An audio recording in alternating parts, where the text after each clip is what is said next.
நம்முடைய வாழ்க்கையில் ஜெபம் ரொம்ப முக்கியங்க. நம்ம ஜெபிக்க ஆரம்பிக்கும்போது ஆண்டவர் நம்மளோட ஜெபிக்க தயாராக இருக்கிறாராம். நம்மளுடைய வாழ்க்கையினுடைய பாடுகளை சுமந்து நடக்க முடியாத நேரத்தில் நம்ம கையை பிடித்து நம்மளுக்கு நடத்துகிறார். ஒருவேளை உன் வாழ்க்கையில் இருக்கிற பாடு உன்னை மூழ்குதா, ஆண்டவர் உன் கையை பிடித்து நடத்துகிறார். பள்ளத்தில் இருக்கிறேன்னு நினைக்கிறியா, ஆண்டவர் உன்னுடைய கையை பிடித்து நடத்துகிறார்.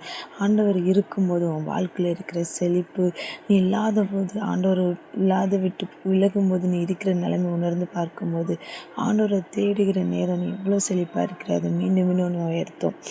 நீ வழியே இல்லைன்னு நினைக்கிற இடத்துல கூட ஆண்டவர் உனக்கு வழியை திறந்து உன் வாழ்க்கையில் ஆசீர்வதிப்பார். நீ நினைப்பதற்கு மேலாக ஆசீர்வதிக்கிற தேவன் உன்னோடு உன்னை வழி நடத்துவார். ஒருவேளை உன் வாழ்க்கை என்ன எப்படி இருக்குன்னு நினச்சாலும் கூட உன் கரத்தை ஆண்டவருடைய கரத்தில் கூட ஆண்டவர் உன்னை உயர்த்துவார். உனக்கு எதிராக வருகிற எல்லா போராட்டத்திலேருந்து விடுதலை ஆண்டவர் தருவார். ஐயோ, பெரிய பெரியமான ஒரு பாரமான கடன் என்று நினைக்கிறிய, ஆண்டவர் அதை விலக்க வல்லவராக இருக்கிறார். நானும் என் வீட்டாரும் என்றால் கர்த்தரையே சேவிப்பேன்னு சொன்னது போல் குடும்பமாக நம்ம சேவிக்க ஆரம்பிக்கும் போது ஆண்டவர் அது விதமான ஆசீர்வாதத்தை தருவார். நம்ம குடும்பத்தை பாதுகாக்கிறார். நம்ம பிள்ளைங்களுடைய வாழ்க்கை ஒரு பாதுகாப்பு வருது. நம்ம ஜெபிக்க ஆண்டவருடைய பாதுகாப்பு நம்மளுக்கு கூடுதுங்க. ஆண்டவர் நம்மளுடைய எதிராக வருகிற ஒவ்வொரு காரியத்தை அவர் முறியடிப்பார்.